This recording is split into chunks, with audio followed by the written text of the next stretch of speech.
Hello everyone, welcome to my YouTube channel. तो आज हमारी हिस्ट्री की क्लास नंबर 4 और आज की क्लास में हम वैदिक काल के बारे में पढ़ेंगे। तो चलिए शुरू करते हैं।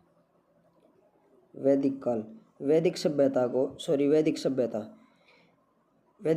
को दो कालखंडों में बांटा गया है, ऋग्वैदिक काल और उत्तर वैदिक काल। ऋग्वैदिक काल का समय है 1500 से 1000 ईस्वी पूर्व और उत्तर वैदिक जो काल है उसका समय है 1000 से लेकर 600 ईस्वी पूर्व तक। अब सबसे पहले हम ऋग्वैदिक काल के बारे में पढ़ेंगे। तो इसमें वैदिक सभ्यता को आर्यों के द्वारा निर्मित सभ्यता है, इसलिए इसे आर्य सभ्यता भी कहा जाता है। उसके बाद है यह एक ग्रामीण सभ्यता थी।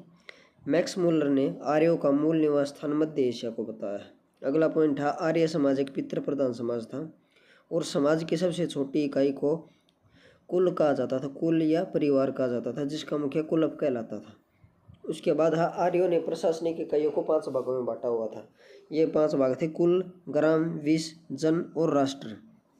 ग्राम के मुखिया को ग्रामीणी कहते थे, विष के प्रधान को विषपति और जन के शासक को राजन कहा जाता था।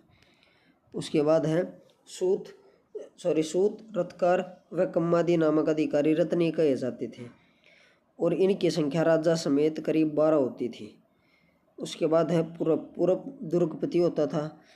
सपस जनता की गतिविधियों को देखने वाला गुप्तचर और उग्र अपराधियों को पकड़ने का कार्य करता था। ये अधिकारी होते थे ऋग्वैदिक काल में। उसके बाद है सभा एवं समिति, राजा को सलाह देने वाली संस्था थी।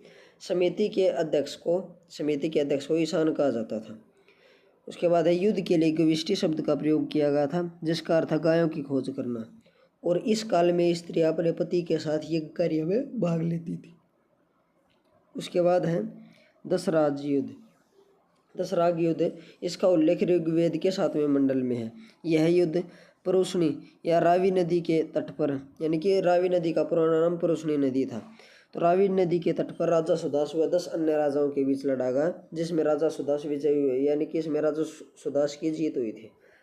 अगला पॉइंट है ऋग्वैदिक काल से संबंधित है।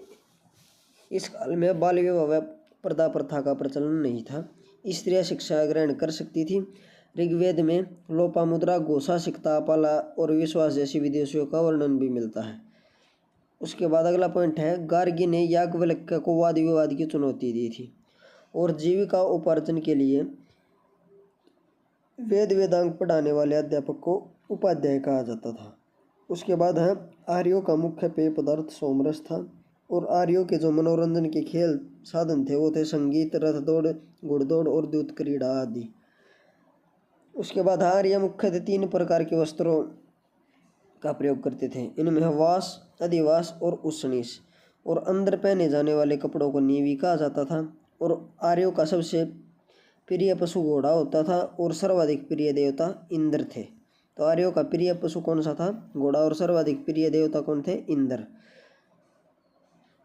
उसके बाद आर्यों द्वारा खोजी गई धातु लोहा थी, जिसे श्याम ऐसा कहा जाता था और तांबे को लोहित अयस्क कहा जाता था। व्यापार हेतु दूर दूर तक जाने वाले व्यक्ति को पणी कहते थे और ऋण देकर ब्याज लेने वाले को वेकनाट या सूदखोर कहा जाता था। उसके बाद इस काल में अतिथि को गोहंता कहा जाता था। अब उसके बाद हम पढ़ेंगे उत्तर वैदिक काल के बारे में। तो यज्ञ विधि विधान क्रिया उत्तर वैदिक काल की देन है। उत्तर वैदिक काल में इंद्र के स्थान पर प्रजापति सर्वाधिक प्रिय देवता हो गए थे, यानी कि ऋग्वैदिक काल में तो इंद्र सर्वाधिक प्रिय देवता थे और उत्तर वैदिक काल में प्रजापति सर्वाधिक प्रिय देवता थे। इस काल में राज्याभिषेक के लिए राजस्व यज्ञ का अनुष्ठान किया जाता था और इस काल में वर्ण व्यवसाय के बजाय जन्म के आधार पर निर्धारित होने लगे थे। उसके बाद है इस काल में हल को सिरा एवं हल रेखा को सीता कहा जाता था। इस काल में निशक और शतमान मुद्रा की इकाइयाँ होती थी और सिक्के के चलन का कोई प्रमाण नहीं मिलता है।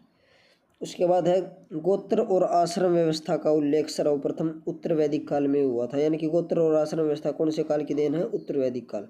और श्राद्ध की प्रथा पहले दत्तात्रेय ऋषि के बेटे नेमि ने शुरू की थी। अगला है उत्तर वैदिक काल में कौशाम्बी नगर में प्रथम बार पक्की ईंटों का प्रयोग हुआ था और 3 आश्रमों ब्रह्मचर्य, गृहस्थ और वानप्रस्थ का उल्लेख उत्तर वैदिक ग्रंथ छांदोग्य उपनिषद में मिलता है। उसके बाद अगला पॉइंट है उत्तर वैदिक ग्रंथ बृहदारण्यक उपनिषद में पुनर्जन्म का उल्लेख मिलता है। और इसी के साथ ये टॉपिक खत्म होता है। अगर आपको वीडियो अच्छी लगी तो वीडियो को लाइक एंड शेयर करें तथा चैनल को सब्सक्राइब करें। Thank you.